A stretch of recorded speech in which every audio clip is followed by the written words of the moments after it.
We are here today with Mr. Duchesne. So can you please tell us where you served, when you served, and what your role was when you were deployed? Okay, so I was in the Army. I was an Army officer, and I was in for 23 years, and I served in a variety of different assignments and roles and deployed several different times, different locations. I started out in artillery, and my first assignment was in Germany in the early 1980s at a time when something was going on called the Cold War. We have a quote by Claire Abbott, a survivor of conflicts in Northern Ireland and Sierra Leone, says these things about war. War often shows us the worst aspects of humanity, but people's courage and determination to heal and establish new lives and communities show us the best of ourselves. This is what we must build on. Could you reflect on this quote and maybe relate it to some of the experiences you saw while you were deployed? Sure, and I think what she's saying is that communities heal after war, and I've seen it in a lot of cases. For instance, in, of course, the Cold War in Germany, families were separated for 40 plus years because they built this wall. There was what's called the Iron Curtain, and there's a Berlin Wall and a line that went all the way through where you couldn't cross either side. So people couldn't come from, had families in the East who had gone to the West, they couldn't see them, and people from the West couldn't see them.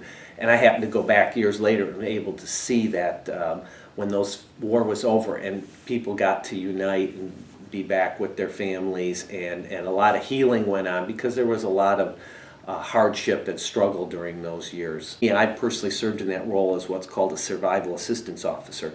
So after the Gulf War, there was a Army pilot who died in a crash, and I had to go with a colonel, I was a captain at that time, and a chaplain to the house to notify the family that he had been killed, that the husband had been killed. And it was a woman with two small children, and it was very traumatic, it was very sad. The children started crying, they didn't understand, the woman didn't understand, so we went there. Tried to console and comfort, and then for the next 6 months I had to work with this woman to make sure she got all the benefits. Can you recall a specific instance that defined your time in the service? Something that you think of first, or that really spoke to the whole experience you had?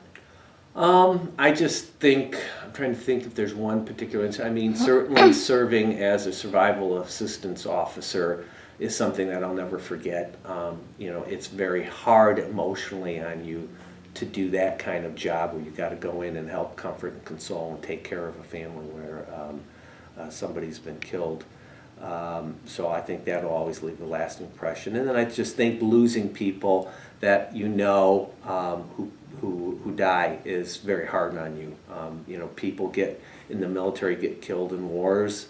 You make friendships and you lose people, and I've had several soldiers who were killed in the recent Iraq conflict, and it's, I'm never going to see them again, and it's hard, to know that they're gone and not going to be able to come back, and you form type friendships because of your shared experience in the military. So when people leave you, it leaves a hole.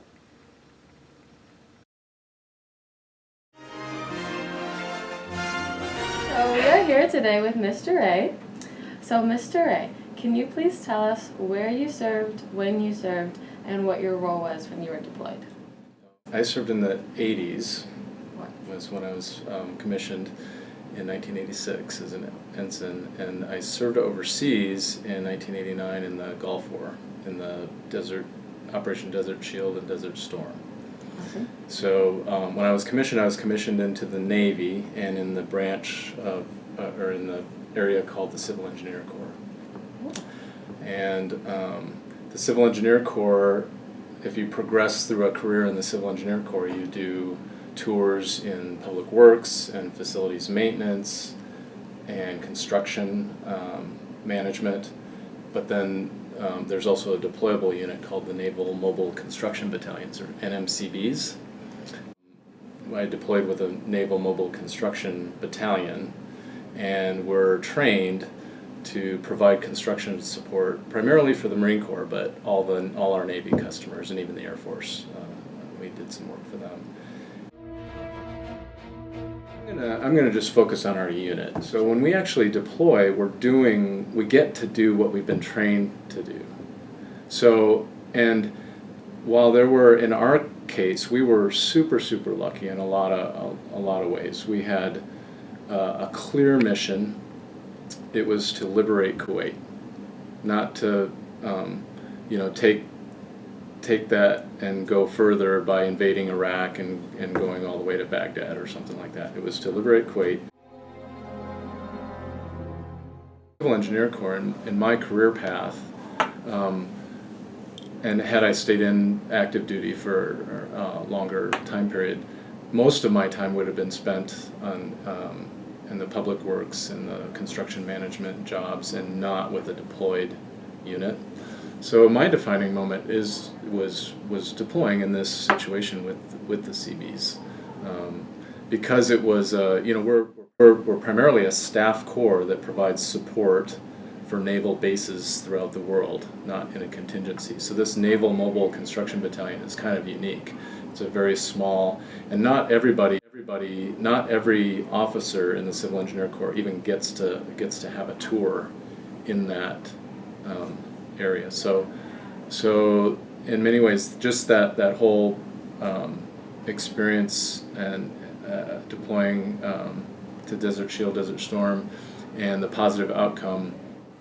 War, in essence, is people interacting with people. Therefore, it has the potential to affect individuals positively and negatively, the primary difference from common interactions being that it affects the masses. Influenced by factors such as circumstance, chain of command, and mission, war is derived from actions, which are derived from thoughts, which speak to the character of individuals across the world. Stories such as Mr. Deschain's exemplify the drastic negative effects, while Mr. Ray's contribute to the idealistic hope that countrymen cherish in their hearts that the soldiers have the opportunity to use their skills and succeed.